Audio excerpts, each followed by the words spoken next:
Bom, agora tudo pronto. Boa noite, irmãos. Desculpem o atraso. Hoje a gente não vai ter música. Os nossos 3 possíveis músicos não puderam vir. E eu não tenho dom nenhum para isso. Então é melhor a gente louvar a Deus estudando. Você toca, Aniceto, uma música pra gente? Eu canto e canto. E pior que não tem nem instrumento. Não tem violão hoje. Acho que o Gui levou. Mas a gente... O bom é que o estudo vai ser longo. Então a gente tem mais tempo para estudar. Vamos orar para a gente começar?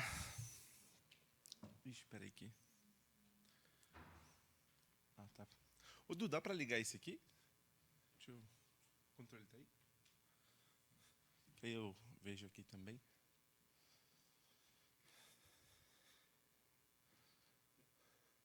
Beleza. Vamos orar então.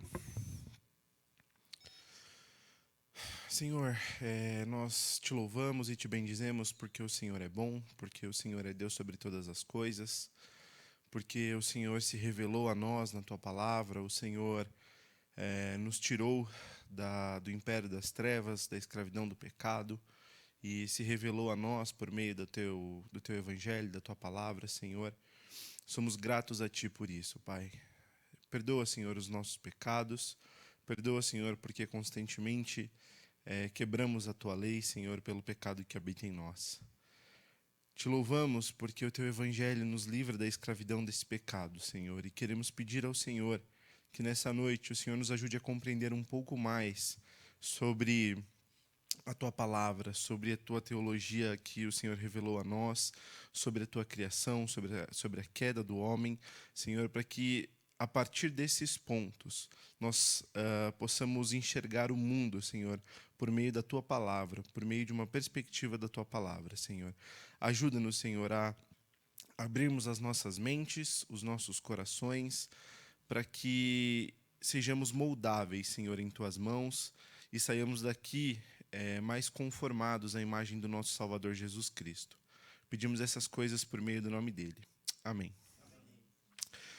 Irmãos, a gente entrou há mais ou menos 3 semanas atrás numa sequência sobre cosmovisão cristã. Nessa sequência, a gente fez seria uma sequência de 4 estudos, né? Criação, queda, redenção e consumação. Nós fizemos o estudo sobre criação, só que nós ficamos 2 semanas parados, né? A gente teve um sábado não teve estudo, no sábado passado o pastor Fernando Angelim estava aqui com a gente, e aí ele abordou algo mais específico do seu ministério. Então hoje a gente volta para essa sequência, mas não dá para dar sequência sem ter uma boa compreensão do primeiro ponto. Então, basicamente, vai ser um estudo sobre os 2 pontos. Tá? Eu vou buscar abordar tanto a parte de criação quanto a parte de queda. O que eu preciso falar para vocês? É um conteúdo muito complexo, porque eu não quero simplesmente abordar o básico da criação e da queda. O que eu quero dizer com isso? Se eu sentar para conversar com qualquer um, ou se qualquer um sentar para conversar aqui, fala alguma coisa sobre criação. Deus criou todas as coisas, né? A gente sabe a história lá de Gênesis. Deus criou tudo em 6 dias, criou o homem, criou a mulher, deu domínio sobre o homem e a mulher pecaram. Com a queda veio a destruição, aí veio o pecado, aí Jesus veio, morreu na cruz. Jesus ressuscitou, começou a sua igreja e existe a promessa de que ele voltará e ele julgará todas as coisas. Pronto, a gente já abordou os 4 temas. Então, a ideia não é que a gente passe por esses temas de forma simples, mas que a gente entenda, a partir das Escrituras, o que esses temas podem contribuir na nossa visão de mundo. Então, para isso, eu recorri à ajuda do pastor Heber Campos, que ele tem um ministério muito dedicado à parte de cosmovisão, e eu vou recomendar os estudos dele para vocês assistirem depois. E eu vou tentar trazer um pouco do que eu venho estudando sobre isso, mas é desafiador. Entendam que é um tema muito desafiador, porque o mais difícil da cosmovisão não é necessariamente entender a cosmovisão, mas é colocar ela em prática. Então a gente vai falar sobre coisas aqui que, quando eu ouvi essas coisas pela primeira vez, eu fiquei chocado. Eu falei, nossa, por que é tão... entender tão fácil, mas colocar na prática do dia a dia é tão difícil? E cosmovisão vai ser justamente o resultado disso, né? Ela é justamente a hora que a gente muda a nossa forma de ver o mundo, é que a gente começa a ver o resultado prático dela. Então, eu peço que vocês estejam atentos. O estudo provavelmente vai ser um pouco longo. Eu espero que seja algo que vai realmente chamar a atenção de vocês, mas não simplesmente ao conteúdo, mas chamar a atenção de vocês à importância do que realmente a Bíblia ensina para a gente através desses pontos. Tá? Então, acompanhem. Se tiverem dúvidas, podem fazer perguntas, mas concentrem as perguntas dentro do tema para a gente não fugir. Vai ter bastante coisa para a gente abordar, principalmente porque eu quero recapitular bastante coisa da parte de criação. Tá? Bom, vamos lá. Obrigado, irmão. Primeira coisa, vamos entender o que significa cosmovisão. Cosmovisão, aqui Wikipédia, tá? Só para a gente entender o significado da palavra cosmovisão. Cosmovisão, ou visão de mundo, ou mundividência, na forma original de alemão, que eu não sei falar essa palavra, é um conjunto ordenado de valores, crenças, impressões, sentimentos e concepções de natureza intuitiva, anteriores à reflexão, ou seja, essas coisas estão antes daquilo que a gente reflete, a respeito da época ou do mundo em que se vive. Em outros termos, é a orientação cognitiva fundamental de um indivíduo, ou de uma coletividade, ou de toda uma sociedade, num dado espaço e tempo e cultura, a respeito de tudo que existe, sua gênese, sua natureza e suas propriedades. O que a gente tem que para entender do termo cosmovisão? A cosmovisão ela é basicamente a lente pela qual as pessoas veem e interpretam o mundo. Então, quando a gente vê todos os conceitos a respeito de cosmovisão são muito parecidos nesse sentido, de que a nossa cosmovisão ela é formada pelos nossos valores, pelas nossas crenças, pelas impressões que a gente tem do mundo, e tudo isso acontece antes daquilo que a gente para refletir, é como se isso já tivesse entranhado na gente, como se isso já tivesse... na teologia eles chamam isso de prolegômena, é aquilo que... É antes do seu pressuposto, é antes daquilo que você sabe que você acredita, ele já está inculcado em você. E isso forma a sua visão de mundo. O problema é que a gente nasce no pecado e a gente vem com isso, principalmente quem não vem de lar cristão, você nasce numa vida qualquer e você tem ali os seus valores formados por uma família normal, ali não cristã, e você vai ter valores formados por... Aí vai muito da situação da sua família, mas não vem da palavra de Deus. E isso dificulta ainda mais quando a gente tem que fazer isso de forma ativa, que a gente vai ter que pegar todos esses conceitos que a gente tem que formam a nossa lente e desconstruir essas coisas para construir novamente a partir das Escrituras. Então, para vocês que usam óculos, é muito fácil entender o que é cosmovisão. Você tem ali alguma dificuldade de ver, você enxerga ou de perto ou de longe meio embaçado, ou os dois, e quando você coloca o óculos, você consegue enxergar as coisas com clareza, você consegue enxergar as coisas com nitidez, aquilo que elas realmente são. A cosmovisão ela é exatamente essa lente que a gente coloca.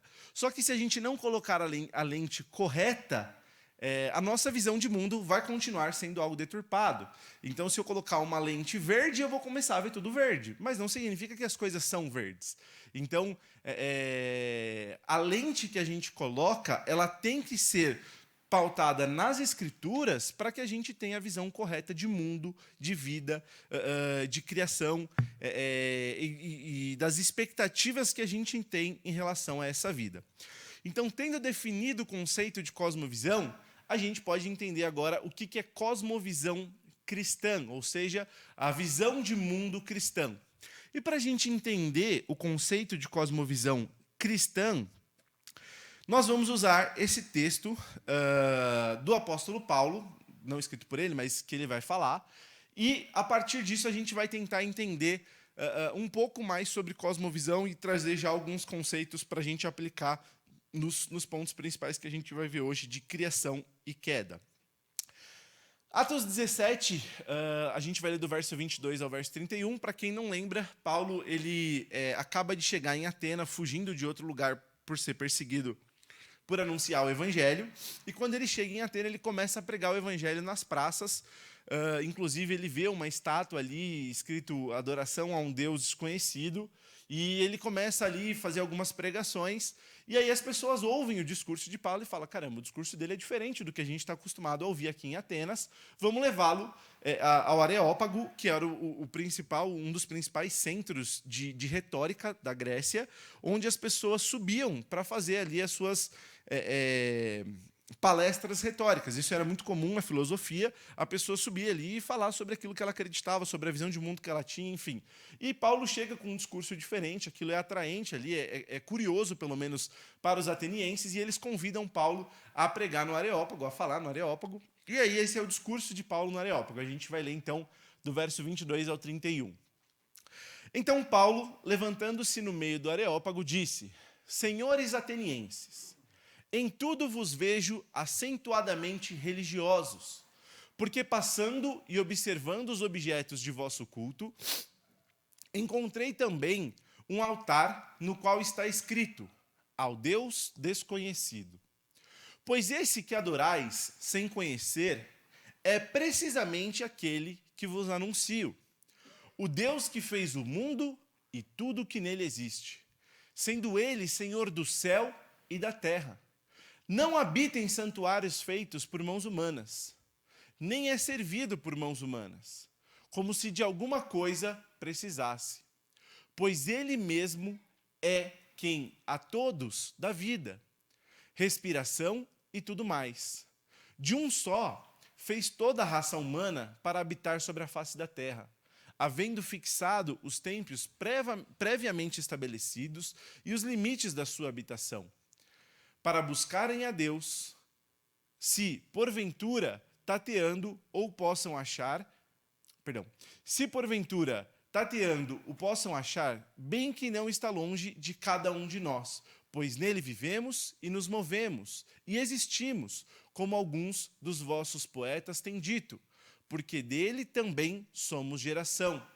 Sendo, pois, geração de Deus, não devemos pensar que a divindade é semelhante ao ouro ou à prata, trabalhados pela arte e imaginação do homem. Ora, não levou Deus em conta os tempos da ignorância. Agora, porém, notifica aos homens que todos, em toda parte, se arrependam, porquanto estabeleceu um dia em que há de julgar o mundo com justiça por meio de um varão que destinou e acreditou diante de todos, ressuscitando-o dentre os mortos. Esse texto tem muito conteúdo, mas talvez você pergunte, caramba, o que isso tem a ver com cosmovisão cristã? E o que eu quero trazer aqui para a gente refletir sobre esse texto? Primeiro ponto, Paulo está falando para pessoas que não vinham de uma tradição judaica. O ministério de Paulo havia recém começado, né, ele já tinha pregado em alguns lugares, mas normalmente a pregação era conduzida a judeus. Então, o que Paulo fazia? Ele chegava numa cidade, o primeiro lugar que ele ia nessa cidade era a sinagoga, onde na sinagoga ele podia, como um judeu, falar e ensinar, como um mestre da lei, e ele ensinava a respeito de Jesus Cristo. Mas agora ele está numa cidade pagã, na Grécia, em Atenas, onde ele não tem ouvintes judeus. Os ouvintes deles, se tiveram algum contato com Deus, foi por meio da sua geração há milhares e milhares de anos, que com certeza haviam se dispersado disso e agora estavam ali crendo em muitos ídolos e muitos deuses, como o próprio Paulo diz no seu discurso. E Paulo tem que encontrar alguma forma de pregar ou de levar o evangelho para essas pessoas, tendo em vista que esse era o seu objetivo como um apóstolo missionário. Então, a gente tem que entender que o público de Paulo era um público que não tinha contato com a história da criação, com a história dos judeus, com o Deus dos judeus. Essa estátua que estava ali ao Deus desconhecido, ela não é uma referência ao Deus dos judeus. A história conta que os atenienses são tão idólatras, eles são tão temerosos a deuses, que eles pensaram, se existe algum Deus que a gente não conhece, a gente também tem que adorar esse Deus. Então vamos fazer uma estátua ao Deus desconhecido. E por isso havia essa estátua lá, porque eles tinham medo de não adorar um deus e algum dos deuses ficarem bravo com eles ali. Então, tamanha a idolatria daquele povo, só que Paulo usa essa estátua para falar, olha, de fato, existe um Deus que vocês não conhecem. E esse Deus, e aí ele apresenta um pouco desse Deus. Então, se a gente for ler um pouco do discurso de Paulo, veja o que ele diz. O Deus que fez o mundo e tudo o que nele existe, sendo ele Senhor do céu e da terra.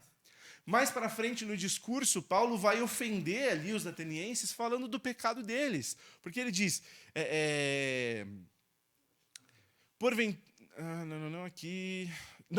esse Deus não pode ser comparado a ouro ou a prata ou a pedra, trabalhados por arte de imaginação do homem. Ou seja, esses deuses que vocês acreditam, que vocês fazem estátuas e prestam culto a esses deuses, não pode ser comparado a esse Deus que é o Deus verdadeiro.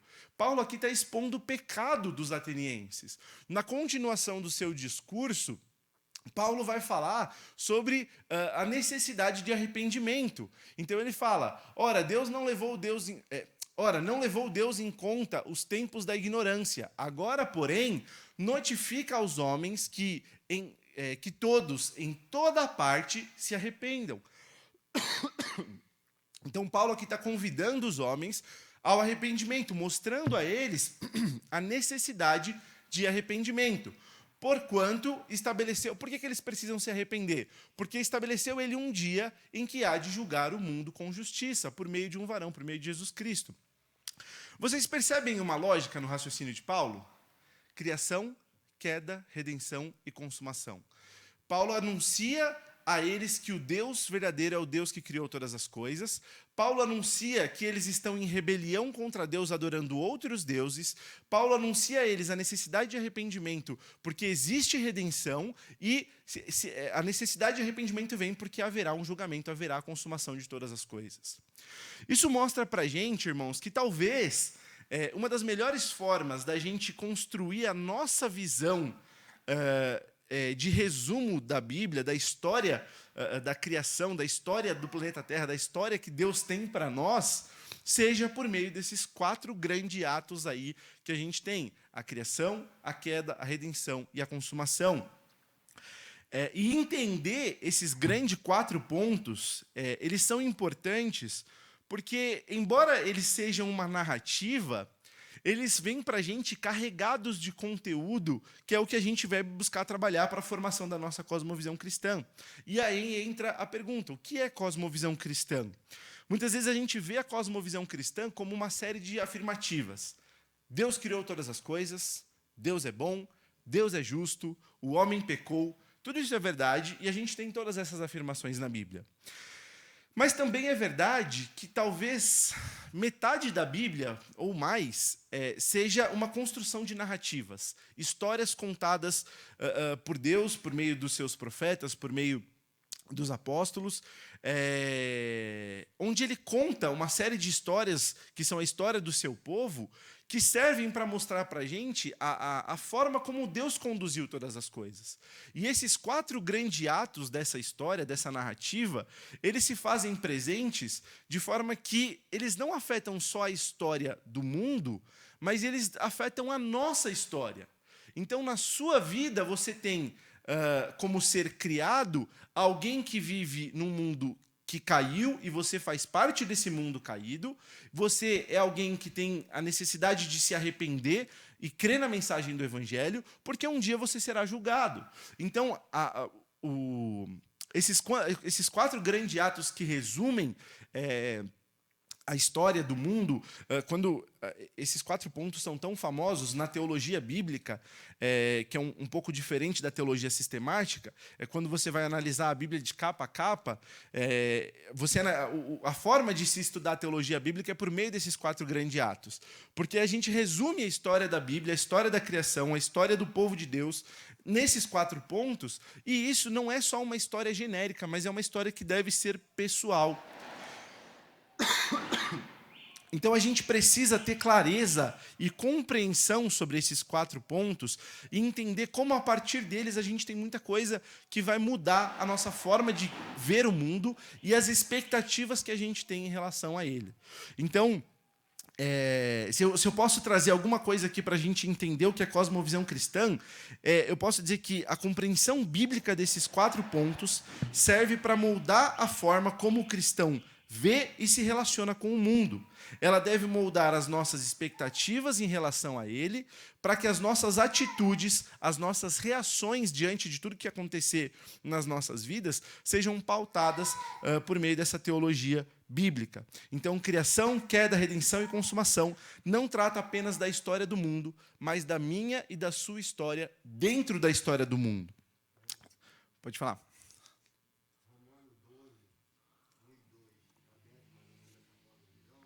Eu não lembro o que está escrito lá, de cabeça.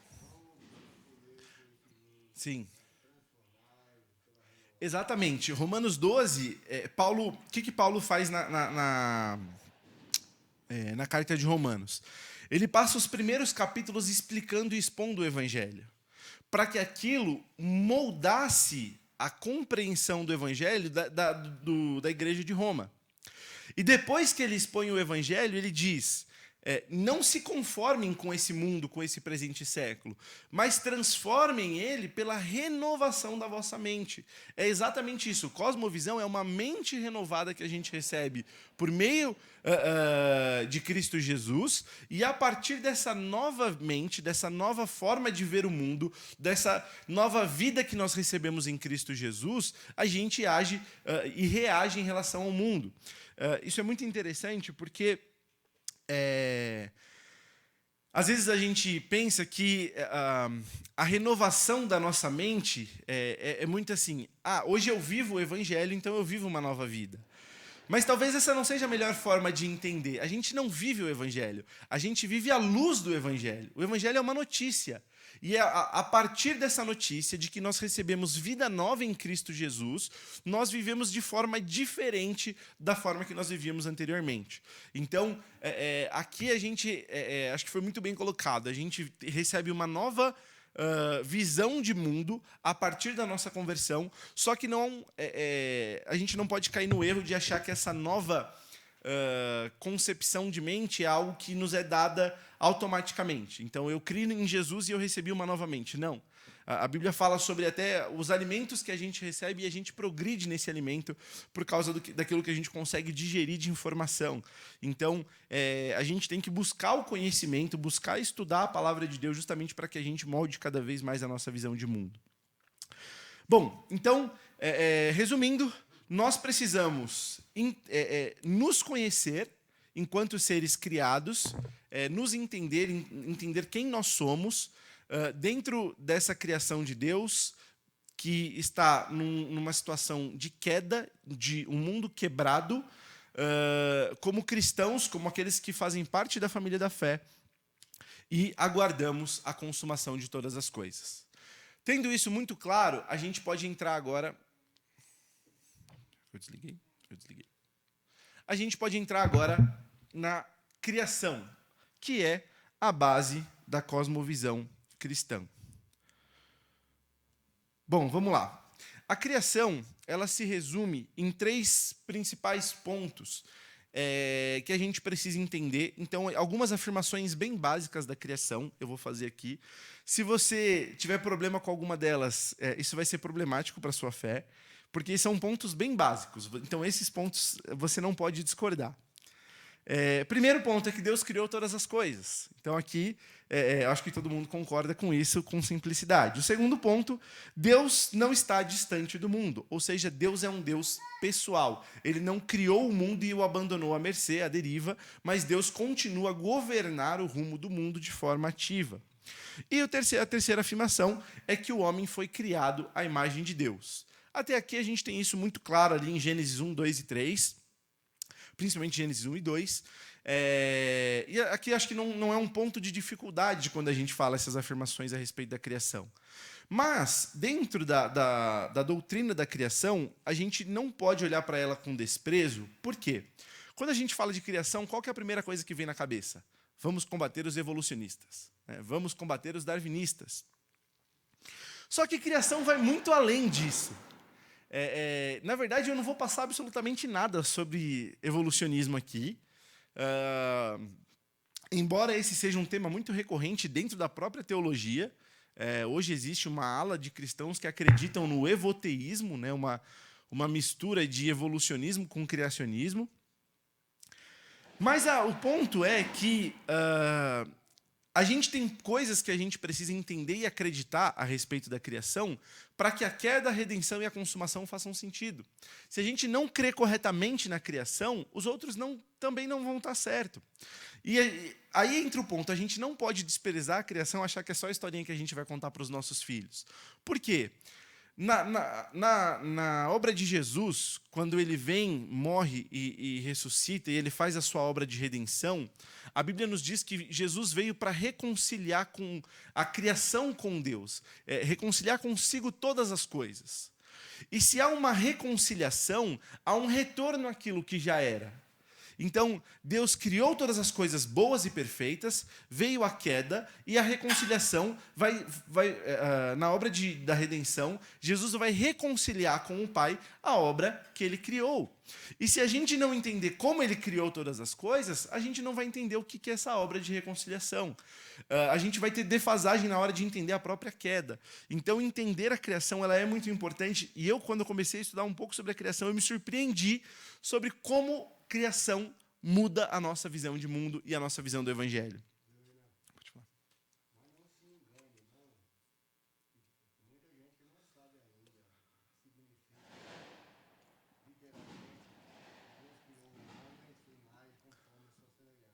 Sim. Alguns imaginam que fisicamente parecido. Uhum. Alguns imaginam isso. Sim, eu não vou entrar nesse ponto, porque como a gente está, o foco é falar de cosmovisão, dentro de cada um dos textos que a gente for usar, dá para abordar muita coisa. Então, eu vou ser rápido nos textos para usar a parte de cosmovisão, a forma de mundo, mas a consequência do que a gente vai passar sobre criação vai acabar mostrando o que significa ter sido criado à imagem de Deus. Bom, vamos lá. Quais são os 3 pontos básicos aqui, os pontos básicos da criação? O primeiro ponto, na criação existe o mandato espiritual. O que é o mandato espiritual? É a ordem de Deus para a sua criação, de que ela deve adorar a Deus acima de todas as coisas.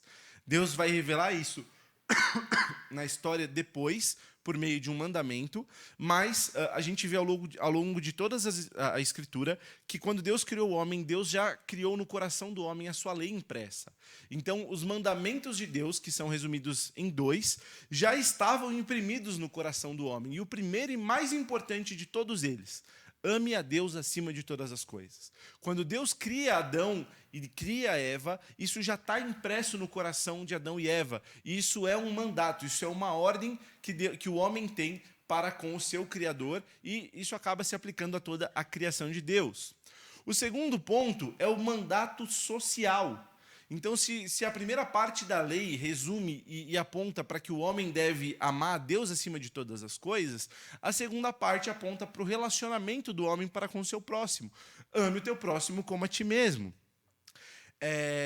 O mandato social ele é presente desde quando a Bíblia diz que Deus olhou para Adão, e o Adão tinha uma necessidade de um companheiro, e Deus cria da costela de Adão Eva. Então, a partir da criação do homem e da mulher, a gente vê ali um mandato social. Ame o teu próximo como a ti mesmo. E o terceiro ponto é o ponto que mais impacta, talvez, a nossa cosmovisão, principalmente nos dias de hoje, é o que a gente chama de mandato cultural. A ordem que Deus dá ao homem sobre como ele deve se relacionar com o restante da criação. Então, veja, é um tripé. Você não tem como ignorar um desses pontos. A vida cristã ela não se resume a amar a Deus e amar o seu próximo dentro de uma bolha. O homem é chamado a se relacionar com o mundo, com a criação, com a cultura. E a forma que a gente vai enxergar esse relacionamento vai definir como a gente vê e vive a nossa vida no mundo. O cristão não foi chamado a viver numa ilha isolada. Muito crente fala isso, né? Se eu pudesse, eu ia morar numa ilha isolada, sem nada, só eu e uma Bíblia, e eu ia orar o dia inteiro, eu ia de vez em quando tomar uma água de coco e ler a Bíblia o dia inteiro. Não, a gente não foi chamado para isso. O cristão foi chamado a ser sal da terra e luz do mundo, a estar nos lugares onde as ONGs não estão, e a gente é chamado a estar lá, e nos lugares onde as ONGs estão também, em todos os lugares, anunciando o evangelho. Então, o mandato cultural, ele muitas vezes é desprezado quando a gente aborda a questão da criação, e ele talvez seja o que mais impacta essa nossa forma de se relacionar. E a gente entender o mandato cultural, e vocês vão ver como tem muita coisa dentro disso, é fundamental para que a gente tenha uma boa visão cristã a partir da criação de Deus. Então, a gente vai voltar nesses 3 pontos mais para frente, mas aqui eu estou explicando basicamente o que são esses 3 mandatos. E o mandato cultural, ele também se relaciona, ele também está relacionado à parte como o homem se relaciona com a cultura, a criação e a cultura. E a gente tem que entender isso, porque muitas vezes a gente, ou algumas pessoas partem ao ponto de dizer que não tem problema o cristão se relacionar com a cultura, e outros vão dizer que é totalmente pecaminoso o cristão se relacionar com a cultura, e a gente tem que entender a visão bíblica desses dois. Chegou um fã do Heber Campos, vai ficar difícil agora dar o estudo.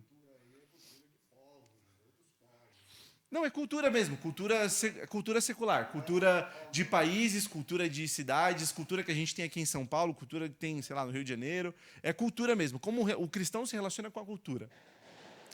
Bom, vamos lá. Então agora a gente vai falar sobre a criação e algumas verdades que são profundas dentro do tema da criação que vão mudar ou moldar a nossa forma de ver o mundo. Primeira verdade que é muito profunda e que traz muita coisa para a gente entender. A criação, ela é feita com uma estrutura e uma direção. O que quer dizer isso? Quando Deus cria todas as coisas, e quando você chegar em casa hoje, leia Gênesis 1 e 2, você vai ver que o relato de Gênesis 1 e 2 é um relato muito breve sobre a criação. A gente tem que lembrar que quem escreveu Gênesis 1 e 2 foi Moisés, e Deus relatando para Moisés como ele criou todas as coisas.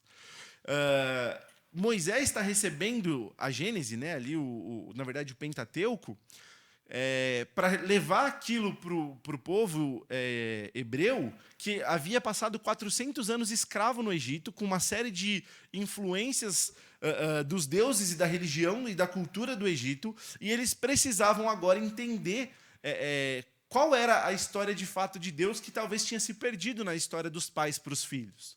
E em Gênesis 1 e 2, é tudo muito rápido. Deus criou a terra, Deus colocou espaçamento entre as águas e chamou aquilo de terra, chamou o céu, chamou dia, noite, e é tudo muito rápido. E aí a gente fala, ok, mas o que há por detrás de tudo isso? E por detrás de tudo isso existe estrutura.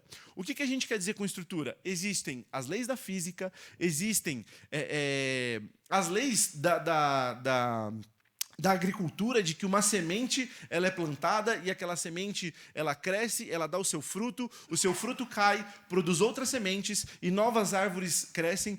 Toda a lei da vida que a gente conhece e quase nunca a gente para olhar essas coisas, foi criado por Deus e é essencialmente bom. Então, a estrutura que Deus criou é boa, ela é perfeita. Deus disse que aquilo era bom.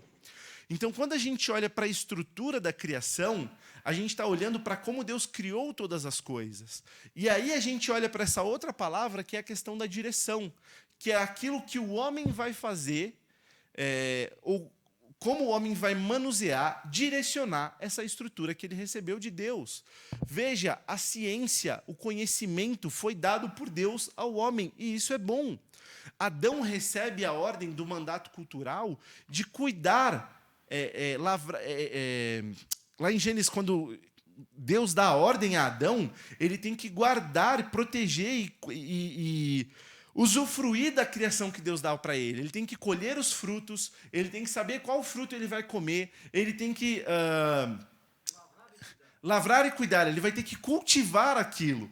E a gente vai ver que quando Adão peca, a consequência do pecado vai ser que a terra vai ser inimiga de Adão, né? Deus dá essa alguns chamam de maldição, essa consequência, mas ele diz que a terra, o homem vai ter que por meio do suor do seu trabalho, conseguiu o fruto para comer, conseguiu o pão para comer.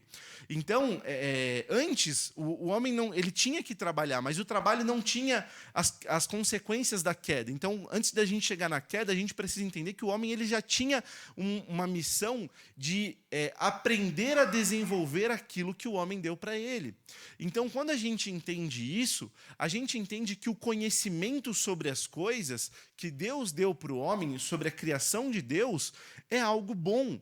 Então, veja, a gente não está falando aqui de conhecimento teológico, a gente está falando aqui de conhecimento manual, de coisas que a gente faz no trabalho no dia a dia, independente de qual for a sua profissão.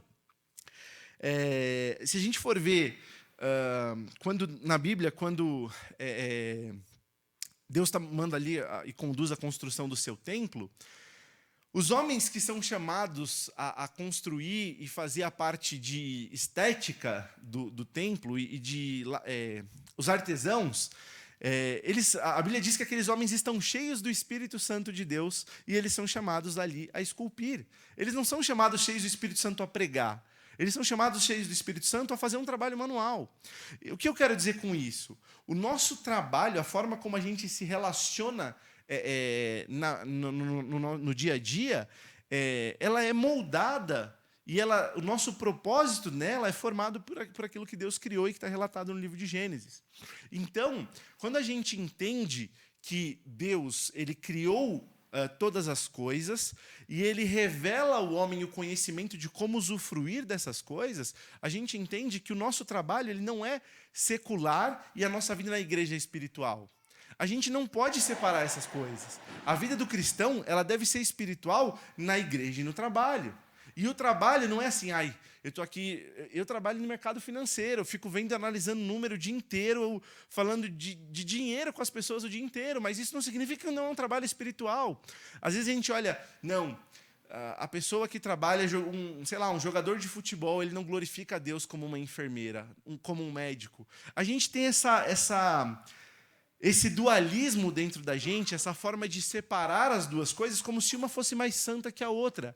E aí é o nosso problema em não entender que aquilo que Deus dá para o homem usufruir dessa terra também é bom. A gente vai entender as consequências da queda, a gente ainda não chegou na queda. Então o que eu estou falando aqui é que aquilo que Deus criou, a estrutura de toda a criação e o conhecimento que Deus vem revelando progressivamente sobre a criação é algo que Deus dá para o homem. Lá em Isaías, quando o profeta está falando sobre como o lavrador recebe o conhecimento para lavrar a terra, ele diz que esse conhecimento vem de Deus, mesmo que quem tenha ensinado ele tenha sido o pai dele. O conhecimento de lavrar a terra vem de Deus. E, irmãos, a gente está no século XXI. Para pensar que há 30 anos atrás, a gente não tinha conhecimento quase nenhum sobre tecnologia. O século XX foi o nosso avanço tecnológico e o século XXI a gente tem atingido marcos de conhecimento ainda mais... A gente olha e fala, caramba, a gente já tem carro 100% elétrico, a gente já tem uns negócios que você fala, caramba. O meu cunhado foi lá em casa semana passada, ele levou um drone, eu falei, nossa, que legal pilotar um drone aqui, um videogame que voa e sai voando assim pela cidade. Exato, a Olivia fala Alexa, gente, tem uma inteligência artificial em casa. E aí você olha essa tecnologia e você fala assim, olha como a gente ainda está descobrindo conhecimento. Olha como Deus ainda está revelando conhecimento sobre a sua criação. Então, o homem é tão soberbo e arrogante que ele usa o conhecimento que ele tem para falar que Deus não existe. Mas ele não atingiria esse conhecimento sem que Deus tivesse revelado. Então, tudo isso, quando a gente entende a partir da criação de Deus, que Deus deu para o homem uma criação pronta, com estruturas prontas, e que o homem agora ele só vai explorar isso, essa exploração do homem nada mais é do que atingir aquele conhecimento que Deus vai dando de forma progressiva sobre essa criação.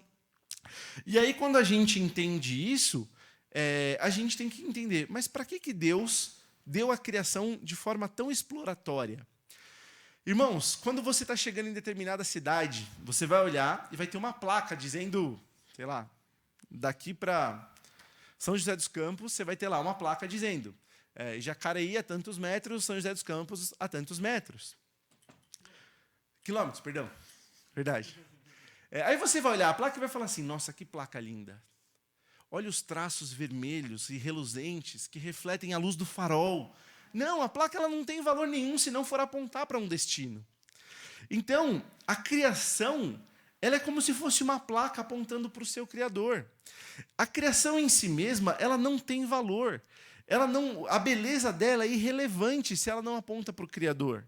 Então, quando a gente entende essa questão de estrutura e de ordem, de mandamento que Deus dá ao homem sobre usufruir da criação, isso tudo serve para que o homem faça isso em amor a Deus, por amor a Deus. Então, o nosso trabalho, aquilo que a gente faz no dia a dia fora da igreja, é feito e deve ser feito por amor e em amor a Deus. Então, é por isso que entender a criação muda a forma como a gente vê o mundo e todas as coisas. Entende? Eu não estou querendo dizer que você vai estar lá, eu não sei qual que é a sua profissão, mas fazendo o seu trabalho e, Senhor, me perdoa porque eu não pensei no Senhor agora. Não é isso. Às vezes você vai estar concentrado no seu trabalho e você tem que se concentrar para fazer direito. E isso glorifica a Deus. Então, a gente entende que a criação e o usufruir da criação, o lavrar da criação, o explorar a criação, é algo que a gente faz e deve ser feito para conhecimento de Deus, para a glória de Deus. E é aqui que a gente entende que se o homem ele despreza esse conhecimento de Deus, tudo aquilo que Deus revela para ele mostra como o homem é uma criança tola e birrenta que acha que sabe alguma coisa, né? Se a gente for ver a ciência, a política, irmãos, a beleza na política, mesmo que a nossa política seja terrível, o problema que a gente vê na política é o pecado, não é a política. Deus, quando ele chama o seu povo, o Antigo Testamento, a gente tem muitas e muitas leis sobre como reger um povo, sobre como um povo deve se portar, sobre leis civis, de condução de uma cidade, de um estado, o que viria a ser um país. Quando a gente olha para isso, a gente entende que a política, há coisas boas nela. E o que há de bom na política foi o que Deus criou. Então, a ciência, a política, os trabalhos manuais, os trabalhos que a gente admira de médico, de professor, de policial, os trabalhos que a gente não admira como advogado, enfim... Algumas profissões que a gente olha e fala assim, nossa, mas não é um trabalho admirável, não é um trabalho legal. E a gente olha isso e fala assim, em tudo isso há beleza. A gente glorifica a Deus fazendo esses trabalhos. E a gente tem que entender que se a gente faz isso e a gente não está satisfeito com isso, ou se a gente trabalha só para ganhar dinheiro, só pelo salário, está errado. A gente não entendeu que o trabalho... os reformadores viam o trabalho como uma missão de vida, como algo, como uma vocação, né? Eu sou vocacionado, e eram trabalhos de campo, muitos não eram teólogos, tinha assim já advogado, tinha assim já médico, mas muitas profissões ali eram profissões manuais, e eles viam aquilo como vocação. Então, a gente entender essa parte da criação, ela vai fundamentar toda essa outra parte que a gente vai entender a respeito da queda. E aí, para a gente concluir essa parte, esse primeiro ponto, a gente tem que lembrar que isso não é uma sugestão, isso é um mandamento. Nós devemos cultivar e lavrar sobre a criação de Deus. Deus deu essa criação para que a gente faça isso. E aí a gente vai entrar no próximo ponto. Deixa eu só... O próximo ponto que a gente vai estudar dentro da criação, para a gente entender essa verdade, as verdades que a gente tem, são desenvolver e preservar. Então, esse primeiro ponto ele é um pouco mais extenso, porque os outros são mais curtos agora, porque eles se baseiam nisso. Se Deus criou todas as coisas de forma completa e perfeita, a lei da física já existia na criação. Ela foi ser descoberta milhares de anos depois. Muitas coisas o homem ainda está descobrindo sobre a criação. Isso cabe à questão que Deus dá ao homem de desenvolver, de lavrar essa criação que Deus deu ao homem. Isso é um mandato. Mas esse desenvolver não é sem responsabilidade. Então, hoje a gente tem duas alas. Você tem a ala que é chamada pelos progressistas de capitalismo selvagem, que são aqueles que querem explorar sem preocupações, vamos fazer dinheiro e vamos ganhar dinheiro e vamos explorar. E você tem a ala que é tão errada quanto, que é uma ala idólatra à criação, que é a ala que vai dizer, não pode explorar, é só preservar. Não pode explorar a natureza. A mãe natureza não vai gostar. A gente não pode ir contra a natureza. E hoje você tem essas duas falácias que estão em alta na mídia, quando Deus manda a gente a cultivar e lavrar. A gente tem a ordem de desenvolver e explorar de forma boa, de forma responsável, com aquilo que Deus deu para a gente fazer. Então, esse ponto é para a gente entender que o homem é chamado, sim, a desenvolver a criação. Então, nós somos chamados a exercer trabalhos manuais, que muitas vezes as pessoas chamam de trabalho secular, e não tem nada de secular. E nós somos chamados a fazer isso de forma que a gente preserva aquilo que Deus nos deu. Então, esse segundo ponto, ele vai sustentar a ideia de que a gente tem que ser responsável e cuidadoso. O cristão, ele não é chamado a maltratar animais, mas o cristão pode usar animais para o seu trabalho. O cristão não é chamado a fazer coisas maldosas no sentido de, sei lá, fazer um animal sofrer ou destruir. Eu não diria sacrifício, porque, sei lá, às vezes uma questão médica, enfim, até uma questão de doença contagiosa, mas eu digo assim. Ah, sim. Não, exatamente, a gente não faz isso. O sacrifício de animais era algo que, quando Deus deu no Antigo Testamento, ele deu como algo que apontaria para um outro sacrifício, que era o sacrifício de Jesus Cristo.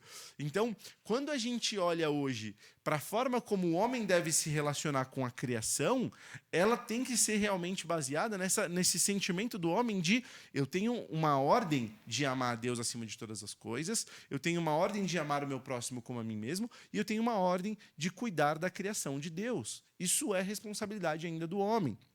Então, quando a gente entende esses pontos dentro da criação, a gente pode entender que Deus criou todas as coisas, a criação de Deus aponta para o Criador, para a glória do Criador, para que a gente olhe a natureza, olhe a criação, olhe a ciência, olhe a tecnologia, e a gente glorifique a Deus por meio de todas essas coisas, e a gente entende que a gente tem que ser ativo no cuidado de todas essas coisas que Deus dá para a gente.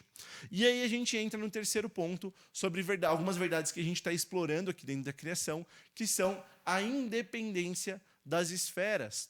O que isso quer dizer? Quando Deus criou todas as coisas, ele dá a cada função da natureza e da criação funções específicas. Então você vê que alguns animais são animais selvagens, alguns animais são animais domésticos, alguns animais são animais que têm ali muita função como um animal que consegue carregar grandes cargas. E você consegue olhar que em toda a criação você vê funções e esferas diferentes. Quando a gente vê o conhecimento que Deus revelou sobre a criação, nós vemos esferas separadas: a política, a ciência, a família, a igreja. E quando a gente mistura essas esferas, a gente tem um problema terrível. Você já deve ter ouvido e visto a seguinte frase: o problema do Brasil é a educação. Se a gente melhorar a educação, o Brasil vai ser o país que mais vai crescer. O Brasil vai passar os Estados Unidos, o Brasil vai passar a China. Você já deve ter ouvido que nós deveríamos ter mais cristãos políticos, ou que nós não deveríamos ter crente político, porque não dá para crente ser político, porque todo político é corrupto. Esse tipo de frase faz com que a gente mostra como a gente não entendeu a ordem de Deus sobre a criação. O cristão, ele vai mostrar que o problema do mundo, do Brasil e do mundo, não é a falta de educação. A gente vai ver o próximo ponto, que é o pecado. O cristão vai mostrar para o mundo que a política e os políticos ele têm suas funções e deveres, mas eles não devem intervir em outras funções e deveres que não são deles. O cristão vai mostrar que a igreja tem a sua função e ela não deve intervir nas funções que não são delas. Vocês lembram do famoso caso de Galileu? Galileu foi um cientista que, ao trazer afirmações que contradiziam a igreja, ele foi excomungado da igreja. O que aconteceu anos depois? A igreja viu que a terra não era plana e desexcomungou Galileu. Então veja, por que a igreja fez isso? Porque ela tentou intervir num campo que não era dela, o campo da ciência, o campo do conhecimento. O cristão está dentro do campo do conhecimento, mas a igreja é uma esfera separada. A igreja, a liderança da igreja não intervém em outro campo. Então, a independência das esferas é algo que faz parte da criação de Deus, e se a gente misturar essas esferas, a gente vai ter uma falsa compreensão de governo, de mundo e até de solução para o mundo, que aí é onde a gente vai entrar na questão da queda. Então, para a gente seguir aqui para a parte de queda, esses pontos que a gente falou sobre criação, eles têm que ficar muito bem fundamentados. Tá? Tudo isso vai ser importante para a gente entender a parte de queda. Eu vou ter que correr, porque eu fiquei bastante tempo falando de criação, agora que eu vi o horário. Mas tenham isso com clareza, irmãos. A criação, ela molda a nossa forma de se relacionar com o mundo, as nossas expectativas em relação ao mundo e a forma pela qual Deus criou e revelou todas as coisas, e ele revela o seu conhecimento, ele progride o conhecimento na sua criação, e faz parte da sua gestão sobre toda a criação.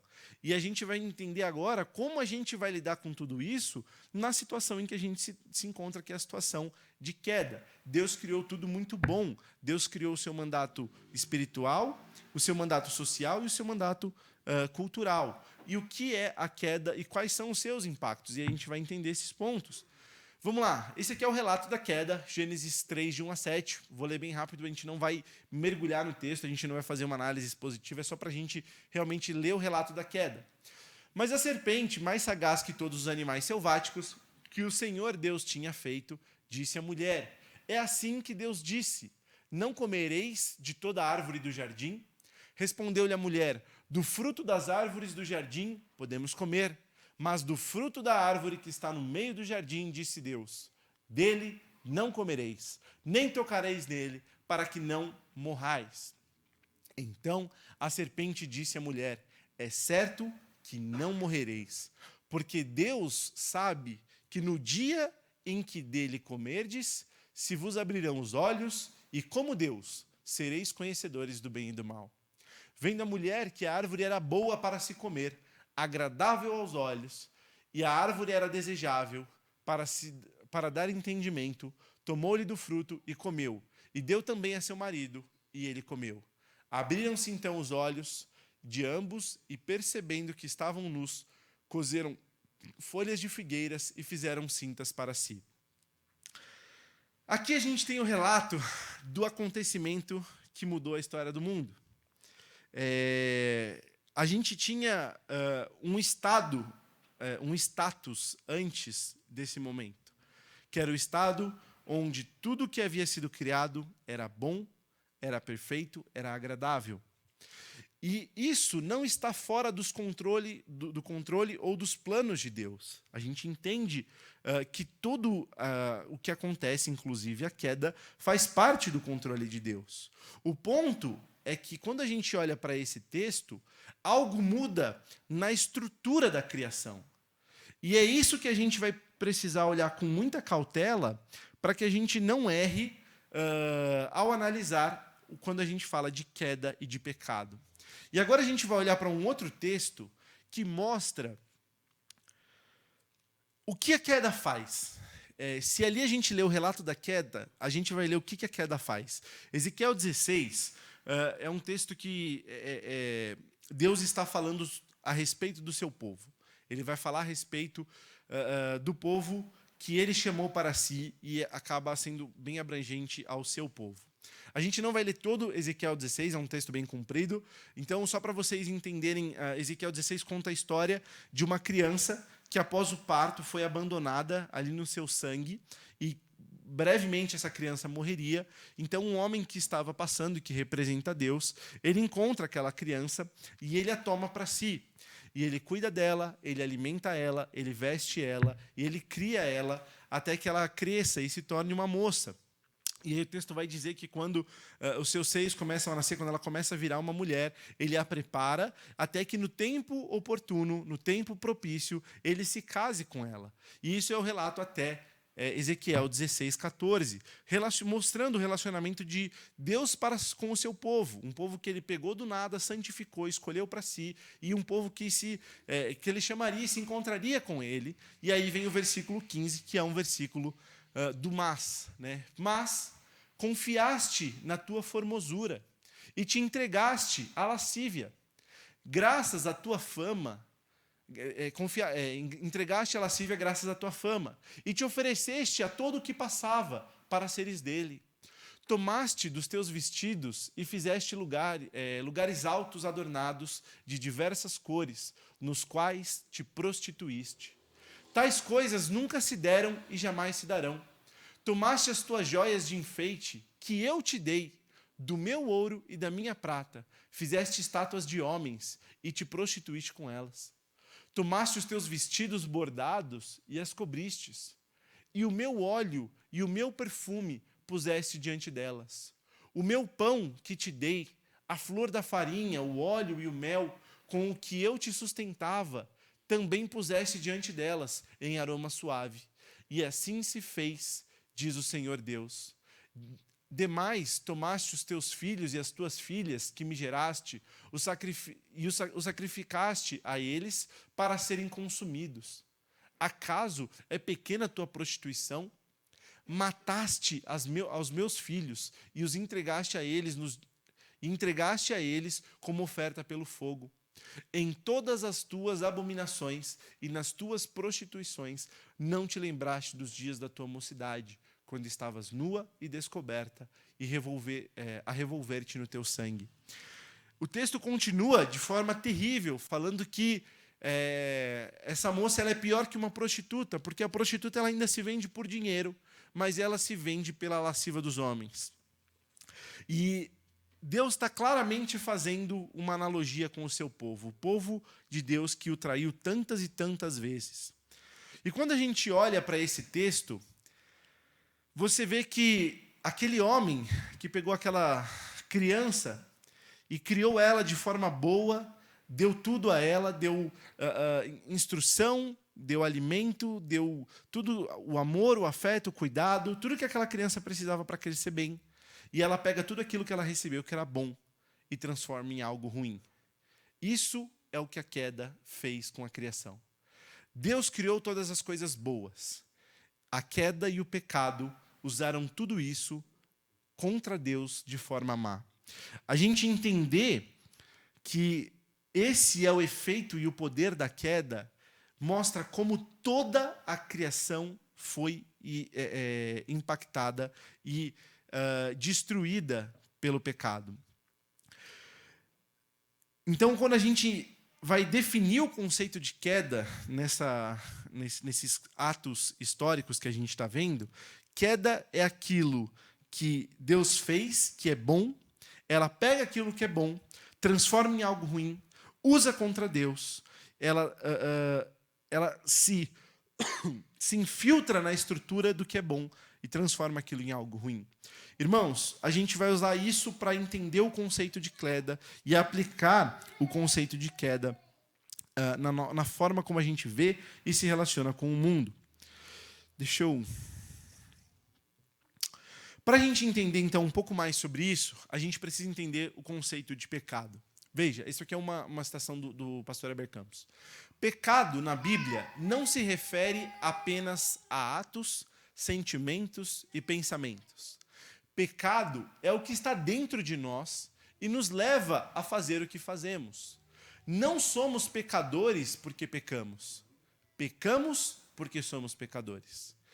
Veja, é muito importante a gente entender isso. entender isso vai mostrar para você por que você é um pecador, por que você faz o que você faz. Às vezes a gente acha, e isso é um conceito muito presente na igreja evangélica hoje, que eu tenho possibilidade de ser 100% bom, mas de vez em quando eu dou uma escorregada e eu viro pecador. Não. Nós somos pecadores, e porque somos pecadores, pecamos contra Deus. O nosso coração se tornou essencialmente pecador. A queda mudou, não por completo, mas afetou o DNA da criação. O pastor Jonas Madureira, quando ele explica sobre a queda no seu livro Inteligência Humilhada, um livro muito bom, recomendo que vocês leiam, ele explica que Deus criou todas as coisas ainda dependente deles. A criação sempre foi dependente do seu Criador, mas ela era boa, ela tinha olhos e ela enxergava e ela tinha luz, e essa luz quem dava para ela era o seu Criador, ela tinha tudo que ela precisava para ver. Mas com a queda, a criação ela perde esse status de boa, de alguém que enxerga, e mesmo que Deus mantenha a sua luz, a sua iluminação, as suas evidências e os seus sinais que apontam para ele, essa criação agora está cega, ela está num estado de não boa, num estado de inimiga do estado que ela estava anteriormente. E nesse novo estado que ela está, ainda que hajam os mesmos sinais desde o início da criação, aquilo não é mais suficiente para que o estado que a criação está hoje consiga reconhecer a Deus como Criador. Quando a gente entende esse status da criação, a gente entende que toda a criação foi afetada. E quando eu digo toda a criação, a gente tem que entender isso nas entrelinhas. Então, primeiro, não são o pecado, a queda, não são apenas hábitos, não são apenas coisas que a gente faz. Constantemente você deve pecar contra Deus. E quando nós cometemos pecados conscientes, né, coisas que a gente sabe que é errado e a gente faz sabendo que é errado, você fala, Senhor, eu sou um miserável pecador, eu sou um lixo. Vem aquele seu sentimento de culpa e você se arrepende do seu pecado, mas na hora que você peca é como se você estivesse num estado pior do que você estava antes de pecar. E veja, eu não vou apagar a gravidade do pecado, a gente vai voltar para ele. Mas o seu estado antes de pecar ainda era estado de pecador, porque o pecado já está entranhado na gente. O pecado, ele sim nos afasta de Deus, ele sim é extremamente destrutivo, ele sim nos leva para longe do Criador, do nosso Salvador. Mas o nosso estado antes de pecar, ele não é meramente algo que nos torna mais aceitáveis diante de Deus antes de cometer o pecado. Então, às vezes a gente fica nesse dilema. Ai, pequei, não pequei, será que Deus ainda gosta de mim, não gosta de mim? Não é pelo ato ou não cometer o ato que a gente pecou, não. O pecado ele já está entranhado na gente e isso afeta toda a criação, a forma como a criação se relaciona com Deus. Nós estávamos num estado de amigos de Deus, criados por Deus, como uma criação boa, e nós nos tornamos uma criação inimiga de Deus. Toda a criação foi afetada. Então, isso tudo é para a gente entender que a gente faz o que a gente faz porque somos pecadores. Pode falar. Jeremias 17:9 vai falar justamente sobre isso, né? O nosso coração é enganoso. Uhum. Vai dizer que enganoso é o coração, mais do que todas as coisas. Exato, e o pecado está... Erradamente corrupto. Isso, perfeito. O pecado habita no coração, no sentido de que o pecado ele está entranhado no homem. Quando a gente diz entranhado, é aquele negócio que não dá para separar. É aquele negócio que, se eu chegar lá com um bisturi e tentar separar, eu não vou conseguir. Tá preso um no outro. E a gente entender essa relação, ela é importante para a gente entender como a gente vai lidar com essa situação. Porque, beleza, vem aqui... E pior, hoje a gente não vai tratar o próximo ponto, que é a redenção. Então eu venho aqui e solto uma bomba na mão de vocês. Qual que é a bomba? Nós estamos num estado de queda. A gente vai tratar a redenção, voltem semana que vem para ouvir sobre a redenção, para ouvir sobre a salvação em Jesus Cristo, mas a situação que a gente vive é a situação de queda. E aí a gente tem que entender o que aconteceu para que a gente entenda como lidar com essa situação da queda. Vocês lembram que eu apresentei 3 mandatos. O primeiro mandato era o mandato espiritual, o segundo mandato era o mandato social e o terceiro mandato é o mandato cultural. Veja que há uma inversão de valores. Eva ouve a serpente. Deus já havia falado para Adão e Eva que eles não deveriam comer. Eva sabia disso, inclusive essa é a resposta de Eva à serpente. Não, eu não posso comer daquele fruto porque Deus falou que se eu comer eu vou morrer. Mas quando a serpente tenta Eva, quando a serpente desafia Eva a pecar contra Deus, a desobedecer a Deus, Eva ouve a serpente, ela ouve a criação. A ordem de Deus ao homem era que o homem dominasse sobre a criação e não fosse sujeito à criação. O pecado começa quando o homem e a mulher não exercem a sua função de domínio sobre a criação. O segundo ponto, Adão ouviu Eva. Adão quebrou o segundo mandamento, de amar o seu próximo como a ti mesmo. Então, eles já estavam quebrando o primeiro, que a gente vai chegar no ponto 3, mas Adão deveria ter repreendido Eva, não comido do fruto, e a gente não sabe qual seria o rumo do mundo se tivesse acontecido isso, mas essa deveria ser a postura correta de Adão. Não, eu não vou comer, eu não vou pecar contra Deus. Mas Adão consentiu do que Eva fez, também pecou contra Deus e ambos quebraram o primeiro e o principal e o maior mandamento que Deus havia dado, o mandato espiritual de amar a Deus acima de todas as coisas. Então, quando ocorre essa inversão na história, a gente percebe que o pecado, essencialmente, ele é mau porque ele distorce aquilo que Deus fez que é bom. Se Deus fez o que era bom e o pecado distorceu desde o momento em que ele começou a ser cogitado, o pecado ele tem essa função de distorcer, de destruir aquilo onde ele está presente. E aí a gente vai entender então como o pecado afetou cada um desses pontos. Primeiro, mandato espiritual. Eles desobedeceram a Deus. Aí é o que a gente vê lá em Efésios 2. Nós estávamos mortos nos nossos delitos e pecados. Romanos 5, Paulo vai falar que nós éramos inimigos de Deus. Nós estávamos em inimizade contra Deus. A quebra do mandato espiritual fez com que o homem morresse. Então, a gente tem duas informações. Deus falou para Adão e Eva, se vocês comerem, vocês morrerão. A serpente falou, certamente vocês não morrerão. A morte física, ela entra no mundo por causa do pecado. Mas a morte espiritual, a quebra do mandato espiritual, acontece no pecado. Então, quando Adão e Eva pecaram, eles entram nesse estado de morte espiritual que o Novo Testamento revela para a gente tantas e tantas vezes. No mandato social, a gente vai ver que a forma como Adão e Eva se relacionaram mudou de imediato. Qual que é a primeira coisa que a gente viu que eles perceberam após a queda? Eles perceberam que estavam nus. Imediatamente a forma que eles se relacionavam mudou. Eles começaram a ter vergonha um do outro. O pecado afetou imediatamente o mandato social. A forma como o homem foi chamado a se relacionar um com o outro. E, por fim, o mandato cultural. O homem passou a não mais ser dominador da criação de Deus, mas passou a ser ali muitas vezes dominado pela criação. O texto vai falar que Deus teve que inculcar temor nas feras para que elas tivessem temor do homem, porque ali o pecado distorceu isso. Então, se você colocar um homem contra um leão e o homem estiver desarmado, provavelmente o leão ganha. E na criação isso não aconteceria, porque o homem foi chamado a dominar sobre o animal. Então, é claro que a gente vê diversos instrumentos e coisas que o homem tem ali para conseguir domar um leão, mas o que a gente olha é que a criação e o efeito da queda afetou toda a criação. Os animais, e a gente vai ver texto sobre isso, mas toda a criação foi corrompida pelo pecado e ela afetou toda a forma como ela se relaciona entre si. Pode falar.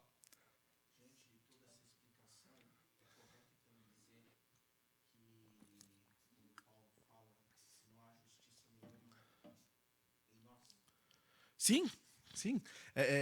Veja, nenhum sequer, todos pecaram, não há quem busque a Deus. O que a gente vai terminar o texto com o estudo com esse texto. Qual que é o ponto? Veja, quando a gente faz alguma coisa boa, mesmo agora já cristãos regenerados, às vezes a gente fica feliz e você fala assim, caramba, hoje meu dia foi bom. Hoje eu consegui ser crente de verdade. Hoje eu orei, li a Bíblia, preguei o Evangelho, ajudei a senhora a atravessar a rua, fiz caridade. Hoje o dia foi, cara, espiritualzaço. E aí você olha e você fala assim, caramba, cheguei ali no final do dia e a gente acha que aquilo fez realmente a gente mais justo, a gente mais aceitável diante de Deus. A gente não entende, e isso é um problema terrível que a igreja evangélica tem de dicotomizar o evangelho, dicotomizar a vida entre bem e mal. Mas a gente não entende que a queda ela afeta o homem de tal forma, que é o próximo ponto que a gente vai estudar, que o homem é capaz de fazer algo bom pecando. Como que isso é possível? A gente vai entender que isso acontece o tempo todo. Eu consigo contar uma verdade para alguém e estar fazendo fofoca e ofendendo aquela pessoa ao mesmo tempo. Numa única frase, numa única fala. Eu estou falando a verdade, eu estou ofendendo e estou fazendo uma fofoca. Então, por que a gente consegue fazer uma coisa boa e ruim ao mesmo tempo? Porque o pecado, ele não é uma coisa que ele vem, muda o nosso status, agora a gente é mal, depois volta, agora a gente é bom, depois volta, agora a gente é mal. Ele está ali dentro da gente, então não há justiça na gente.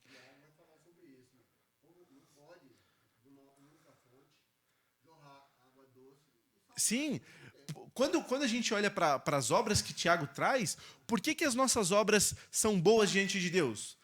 Porque elas são apresentadas por meio de Jesus Cristo. Jesus santifica. Veja, Paulo vai falar lá em Romanos, acho que é Romanos 8 mesmo, que a gente não sabe nem orar. Que o Espírito, ele pega a nossa oração e ele tem que arrumar ela para entregar para Deus, porque senão vai chegar toda bagunçada. Então, o que a gente faz, que a gente acha que é bom, a gente faz errado. Na gente, em nós não há justiça. Veja Romanos 8, 20 a 22. Pois a criação está sujeita à vaidade. Não voluntariamente, ela não se colocou ali porque ela quis, mas por causa daquele que a sujeitou. Ou seja, na queda, o homem sujeitou toda a criação a um estado de queda, na esperança que a própria criação será redimida do cativeiro da corrupção para a liberdade da glória dos filhos de Deus. Porque sabemos que toda a criação, a um só tempo, geme e suporta angústias até agora. Veja, quando Paulo está falando de toda a criação, é porque toda a criação foi afetada. A estrutura, as leis que Deus colocou, elas permanecem. Mas aquilo que a gente viu lá atrás sobre a criação, que é a forma como o homem vai manusear a estrutura, está totalmente afetada. E é por isso que de tudo que a gente viu que é bom na criação, a política é boa, a ciência é boa, a agronomia é boa, o artesanato é bom, tudo aquilo que Deus deu de revelação, de conhecimento para o homem que é bom, se torna mal com o pecado. Você consegue ver o artesanato, o artesão que foi lá e esculpiu ali obras no templo de Deus. E um outro artesão foi lá e esculpiu um poste ídolo. Você consegue ver alguém que consegue plantar algo para fazer algo bom e alguém que consegue plantar algo para fazer algo ruim. Você consegue ver que da natureza e da criação se fazem drogas que matam pessoas. Então, como que isso acontece? Como que a gente tem essas duas relações? Porque aquilo que Deus criou ainda tem uma estrutura boa, mas essa estrutura está totalmente afetada e ela é conduzida pelo pecado. E aí é onde a gente vai entender agora alguns pontos bem importantes. Antes disso, vamos voltar para aquela afirmação que eu fiz. Se a gente melhorar a educação no Brasil, o Brasil deslancha. Irmãos, entender a queda, ela vai te livrar de acreditar numa utopia. Entender a queda vai te livrar de acreditar que qualquer coisa no mundo é solução além de Jesus Cristo. Nada além de Jesus Cristo é solução. O problema do mundo, do Brasil, dos Estados Unidos, da China e de todos os outros países do mundo é um. Ele se chama pecado. O pecado, ele não é um problema... Ele não é um problema secundário. Ele é a fonte de todo o problema. Então a gente tem uma série de problemas que nascem por causa do pecado e da queda. E se a gente entende isso, a gente vai encontrar a solução na semana que vem, que é o anúncio do Evangelho. Então, a gente tem que ter isso muito claro. Eu vou correr aqui para a gente terminar, mas essa questão do pecado, ela precisa estar muito clara para a gente. Então, para a gente entender isso, algumas afirmações bem rápidas. O pecado não é estrutural. O que significa isso? Sabe qual que é o problema do Brasil? É a burocracia. A burocracia não tem culpa. A burocracia não consegue vir aqui e se defender. É fácil colocar o problema num sistema, numa estrutura, em alguma coisa que é apessoal, porque aquilo não vai ser julgado. Deus não vai julgar a burocracia. Deus vai julgar pessoas. Então, o pecado é pessoal. Se existe burocracia, é porque o homem criou isso. É porque o pecador fez isso. Existe o pecado coletivo. Eu coloquei aqui, o pecado não é sistêmico, mas existe o pecado coletivo. Qual que é o pecado coletivo? Quando pessoas se reúnem para pecar contra Deus. Um exemplo, a Torre de Babel. A gente tem Israel, enfim, tem um monte de exemplo que às vezes o pecado ele acontece de forma coletiva, mas ele é, antes de ser coletivo, individual. E aí, quem vai ser julgado é o coletivo? Muitas vezes Deus julgou o coletivo, muitas vezes Deus puniu Israel. Deus mandou punição sobre o povo de Israel. Muitas vezes você olha e fala assim, Davi, vamos contar quantas pessoas tem Israel? Vamos fazer um censo aqui. Deus manda um anjo e mata 70 mil pessoas.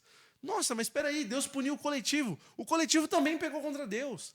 Então, quando a gente olha a soma de tudo isso, é porque o pecado ele não é um problema, ele não é um sistema, ele não é uma estrutura. O pecado é individual e pessoal. Então, o pecado ele é de responsabilidade do indivíduo, até nas batalhas espirituais. Veja, quando alguém no Novo Testamento foi ali possuído por um demônio, faz algo de ruim, o fato dela estar possuída não isenta ela de culpa. Quando Deus chama a Babilônia para destruir Israel, para punir Israel, porque Israel havia pecado contra Deus, depois Deus vai punir a Babilônia, porque eles também eles pecaram contra Deus. Então, o fato de, muitas vezes, o indivíduo ali querer terceirizar a culpa dele, o pecado é responsabilidade do homem, ele é pessoal. Então, para finalizar, alguns pontos que a gente precisa ter muito claros aqui sobre o pecado é que ele afeta o indivíduo de tal forma que tudo que o indivíduo faz por meio do pecado o corrompe. E é aqui que a gente precisa entender algo fundamental. O pecado, ele é como um parasita. Um parasita, ele não vive sem um hospedeiro. Um parasita não tem um reino. Um parasita não é forte e ele está desafiando o outro reino. O pecado, ele não é um reino que se apresenta contra Deus como sendo um outro Deus que desafia o Deus Criador. O pecado é algo que existe dentro do controle de Deus e da criação de Deus, e ele habita a criação de Deus. Ele corrompe e consome a criação de Deus. Então, quando a gente olha para a criação, a gente ainda vê beleza, a gente ainda vê senso estético, a gente consegue olhar uma obra de arte e falar, que maravilhoso! Você consegue olhar hoje, desde a tecnologia até uma obra de arte pintada numa casinha de madeira, e você vai ver beleza nos dois.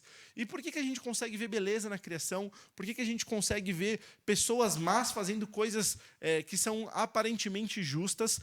Por que a gente consegue ver aquilo que a gente chama de humanidade, né? Você ouve muito essa frase... nossa, aquela pessoa é muito humana, né? Tipo, quando ela se compadece muito de outra pessoa. Por que a gente consegue ver essas coisas que a gente olha e admira tudo isso? Porque na criação de Deus, o DNA de Deus, a estrutura de Deus ainda está presente, só que agora corrompida pelo pecado. Então a gente precisa entender como o pecado afeta tudo isso, como tudo isso tira a nossa justiça diante de Deus, para que a gente possa olhar para a solução de tudo isso. Então, é horrível essa notícia, mas a notícia da queda é que a queda afetou toda a criação. Toda a criação hoje está afetada e corrompida pelo pecado. E aí, para terminar, a gente lê esse texto de Romanos, que é onde Paulo ele começa a sua exposição do Evangelho aos Romanos, e ele não começa de forma agradável, ele começa expondo a queda. Ele diz, a ira de Deus se revela do céu contra toda a impiedade e perversão dos homens, que detêm ou que trocam a verdade pela injustiça. Porquanto o que de Deus se pode conhecer é manifesto entre eles. Veja, o que de Deus se pode conhecer é manifesto entre os homens, porque Deus lhes manifestou. Porque os atributos invisíveis de Deus, assim como o seu eterno poder, como também a sua própria divindade, claramente se reconhecem desde o princípio do mundo, sendo percebido por meio das coisas que foram criadas. Tais homens são, por isso, indesculpáveis. Paulo está falando que Deus revelou por meio da criação, ele se revela por meio da criação, de forma que nunca nenhum homem poderá um dia olhar para Deus e falar: Senhor, eu não sabia. Senhor, eu não sabia. Não existe o status de desculpável ao homem. Eles são indesculpáveis. Por que Paulo coloca esse termo indesculpáveis? Porque ele diz, aquilo que de Deus se pode conhecer, os atributos invisíveis de Deus, assim como o seu eterno poder, como também a sua própria divindade, claramente se reconhecem. Se claramente se reconhecem, por que o homem não consegue ver? Por que um ateu, um pagão, um ímpio, olha para a criação e não consegue ver Deus? Por causa do pecado. Entende? Deus continua, a criação continua lá. Ela continua apontando para o Criador. Deus deixou a luz acesa, mas o homem não consegue mais enxergar. O pecado afetou a estrutura.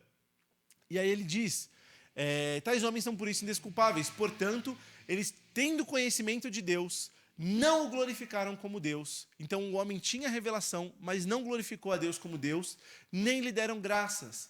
Antes se tornaram nulos em seus próprios raciocínios, obscurecendo-lhes o coração insensato. Inculcando-se por sábios, ou se achando sábios, tornaram-se loucos. Mudaram a glória do Deus incorruptível em semelhança de imagem do homem corruptível. Ou seja, eles trocaram o Deus que não pode ser corrompido, que não tem parte com o pecado, e passaram a adorar a imagem do homem corruptível, bem como aves, quadrúpedes e répteis. Por isso, Deus entregou esses homens à imundícia, pelas concupiscências do seu próprio coração, para desonrarem o seu corpo entre si, pois eles mudaram a verdade de Deus em mentira, adorando e servindo a criatura em lugar do Criador, o qual é bendito eternamente. Amém. Por causa disso, os entregou Deus às paixões infames, porque até as mulheres mudaram o seu modo natural de se relacionar, de suas relações íntimas, por outro, contrário à natureza. Semelhantemente, os homens também, deixando o contato natural da mulher, se inflamaram mutuamente em sua sensualidade, cometendo torpeza, homens com homens, e recebendo em si mesmo a merecida punição do seu erro. E, por haverem desprezado o conhecimento de Deus, o próprio Deus os entregou a uma disposição mental reprovável. Veja, se lá em Romanos 12 ele vai falar de uma nova mente, de transformar pela nova mente, aqui Deus está falando que aqueles que não glorificaram a Deus como Deus, Deus os entregou a uma disposição mental reprovável, para praticarem coisas inconvenientes, cheios de toda injustiça, malícia, avareza, maldade, possuídos de inveja, homicídio, contenda, dolo, malignidade, sendo difamadores, caluniadores, aborrecidos de Deus, insolentes, soberbos, presunçosos, inventores de males, desobedientes aos pais, insensatos, pérfidos, sem afeição natural e sem misericórdia. Ora, conhecendo eles a sentença de Deus, de que são passíveis de morte, e os que tais coisas praticam, não somente as fazem, mas também aprovam os que assim procedem. Irmãos, que terrível! Que terrível a gente ler isso e essa é a situação do homem diante de Deus. Paulo continua em Romanos 2, ele vai falar para os judeus que se acham melhores do que os ímpios, e ele fala, vocês são iguais. Pior, vocês receberam a justiça e não creram nela. E aí, em Romanos 3, ele termina a conclusão dizendo, a que conclusão chegamos? Alguém bom diante de Deus? Alguém justo? Não há nenhum sequer. Então, quando a gente olha para Romanos 1, e esse texto é terrivelmente forte, a gente vê aqui um resumo do que é a queda, do que o mundo se tornou, do que o homem se tornou. Olha os últimos versículos, ele começa a trazer uma série de relatos de como esses homens são insolentes, soberbos, presunçosos, inventores de males, de tudo que esses homens fazem e quebram a lei de Deus. Então, Essa é a situação do homem diante de Deus. E graças a Deus por Jesus Cristo. Graças a Deus porque em Cristo Jesus nós somos retirados de Adão, que é o representante da velha natureza, e nós somos colocados em Cristo Jesus, que não foi afetado pela queda, não foi afetado pelo pecado, que nasceu santo, que foi concebido pelo Espírito Santo, que viveu uma vida santa. Irmãos, a gente tem o costume de admirar o ministério de Jesus. Os últimos 3 anos que a gente tem bastante relatos sobre ele. Mas Jesus foi perfeito nos seus 30 anos de vida anteriores. Ele foi santo, ainda que ele fosse um mero carpinteiro.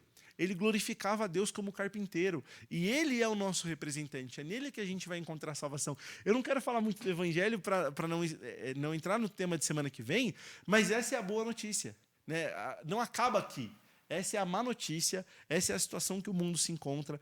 E isso é terrível, porque quando você olha para os seus familiares, para os seus amigos, para as pessoas que você conhece, que não creem no evangelho, esse é o estado que essas pessoas estão. E é por isso que a gente tem que ter o temor e o zelo de pregar o evangelho, de chamar essas pessoas, de falar do evangelho para elas. E mais, eu falo assim, da minha família, hoje eu e minha mãe, que somos cristãos, e meu pai, meus irmãos, eu falo, cara, eu queria abrir sua cabeça e colocar isso, e não dá. Mas a gente tem que ter essa dor e entender que o pastor Abner fala muito isso, que aqueles que não conhecem o evangelho são almas que passarão a eternidade no inferno, a menos que a gente pregue o evangelho para elas e que Deus converta o coração dessas pessoas. Então a gente precisa ter esse zelo, ter esse temor, mas a gente fala mais do evangelho semana que vem. Vamos orar para a gente encerrar. Senhor, te louvamos, Pai. Te louvamos por esse maravilhoso evangelho que nos tirou da escravidão das trevas, da escravidão do pecado no qual nós habitávamos, Senhor. Obrigado por essa maravilhosa notícia que recebemos, que é a vida em Jesus Cristo. Obrigado, Senhor, porque o Senhor fez essa obra em nós. Obrigado porque o Senhor nos dá livre acesso à Tua palavra e o Senhor nos revela essas coisas. Senhor, ajuda-nos a colocarmos essas verdades em prática. É tão difícil quando saímos daqui, quando vamos para o nosso dia a dia no trabalho e enfrentamos tantas coisas, tantas dificuldades, tantas adversidades e situações de tensão, de confusão, de estresse. Mas, Senhor, ajuda-nos em tudo isso a entendermos como nos relacionamos com o Senhor, como nós glorificamos o Senhor em todas essas coisas, como somos chamados a exercer a nossa profissão, a nossa vocação, de forma que o Senhor seja glorificado nela. Ajuda-nos a sermos, Senhor, praticantes dessa verdade que recebemos, a entendermos o nosso mandamento de amar o Senhor acima de todas as coisas, de amar o nosso próximo, de amar, Senhor, e cuidar da Tua criação. E também, Senhor, de, mesmo hoje essa criação caída, tão afetada e tão destruída pelo pecado, ainda assim, sermos sal e luz nessa terra com a pregação do Teu Evangelho. Por meio de Cristo Jesus, nós te pedimos essas coisas. Pedimos que o Senhor nos capacite e nos conduza como instrumentos Teus, Senhor. Amém.